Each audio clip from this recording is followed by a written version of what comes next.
ใส่น้ำปูทุกคน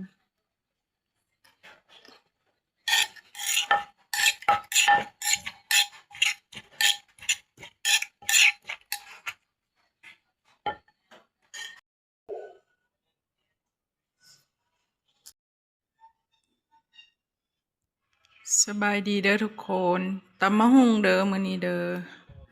ก็จะมีผักกับนี่มีทูนแล้วก็ใบหอมเนาะแล้วก็มีตำมะฮุ่งต้มไข่แล้วก็มี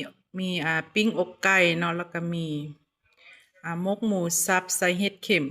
แล้วก็สิมีทูนกับข้าวเนาะข้าวขาวเด้อมื้อนี้เด้อข้าวกล้องก็มีแต่บ่ได้หุงเนาะมาทุกคนกินน้ำกันนี่น่ากินบ่ทุกคนมาเด้อ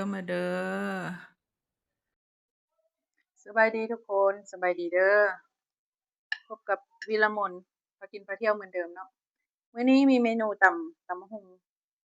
น้อยนึงแล้วก็มีอกไก่ปิ้งแล้วก็สิมีหมกเห็ดเข็มใส่หมูสับแล้วก็ต้มไข่แล้วก็จะมีข้าวขาวแล้วก็สิมีถูนต้นถูนที่เฮากินกับตำมะฮุ่งก็สิมีนี่ผักกับหอมต้นหอมที่เฮาปลูกไว้เนาะใบมันแบบใบมันเตื้อยลงแล้วค่อยก็ใบมันเตื้อยลงแล้วค่อยก็ไปริดเอามากินกับตำมะฮุ่งก็ต้นทุนนี่ก็อยู่ส่วนหลังบ้านเฮาคือกันเนาะมากินน้ำกันทุกคนมากินข้าวสวยโอ้ยสวยสิได้กินข้าวสวยทุกคนขออนุญาตใส่บวงนะเพราะว่ามีน้ำปู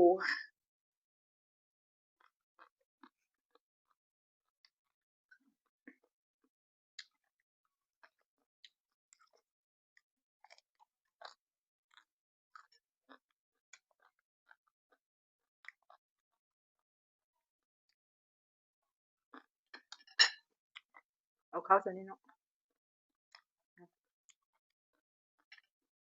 ว่ากินบ่หมดมันจะบ่ได้เป็นเงินเนาะมันก็เอามามันก็กินบ่หมดนะ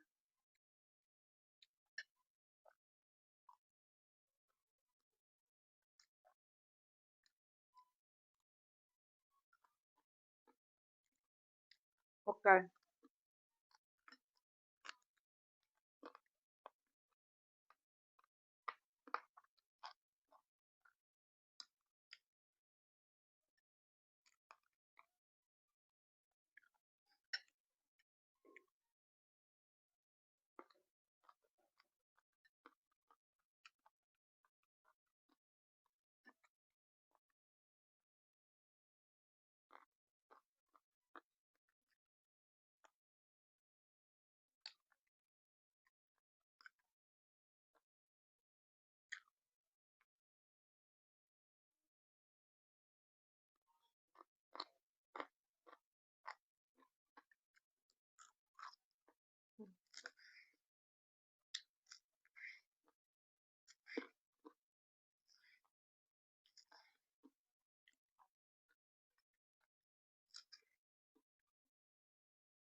กับตำมะฮุ่งเข้ากันก่อนถูน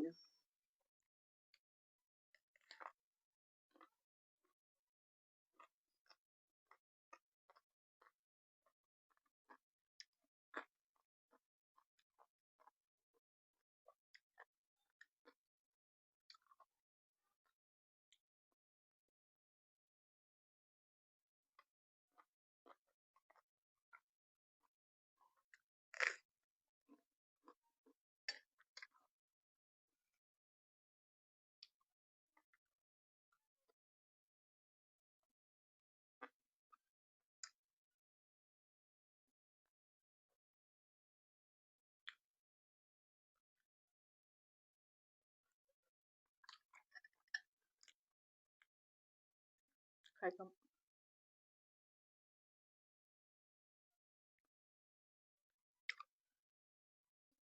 เอากินไข่ต้มหลายนี่ผมบ่ลนเลยทุกคน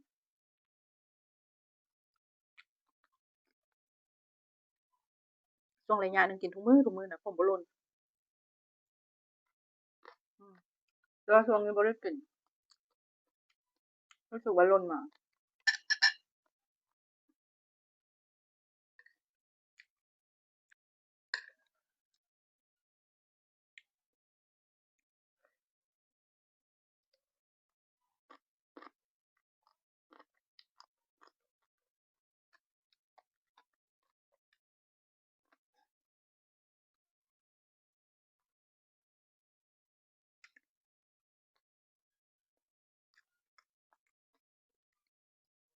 อายุแก่แล้วเนาะต้องรักษาสุขภาพหมู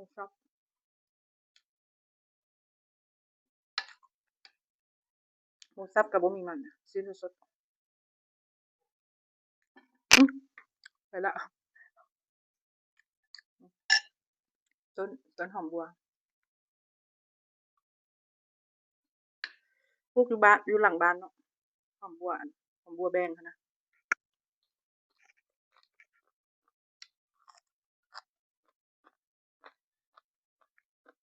งาม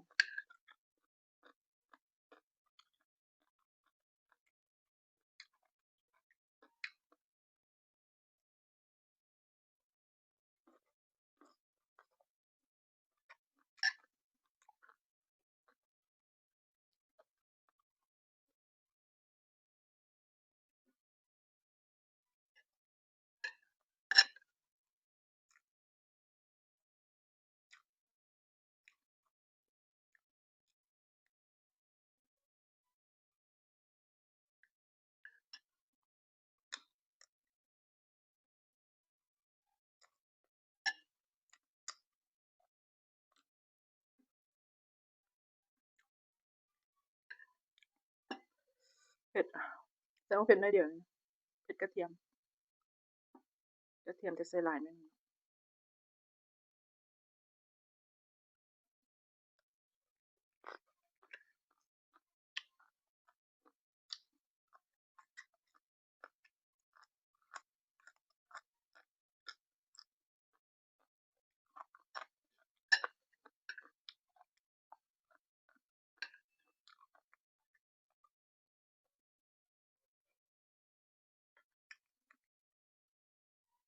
ไปแล้วเด้อทุกคน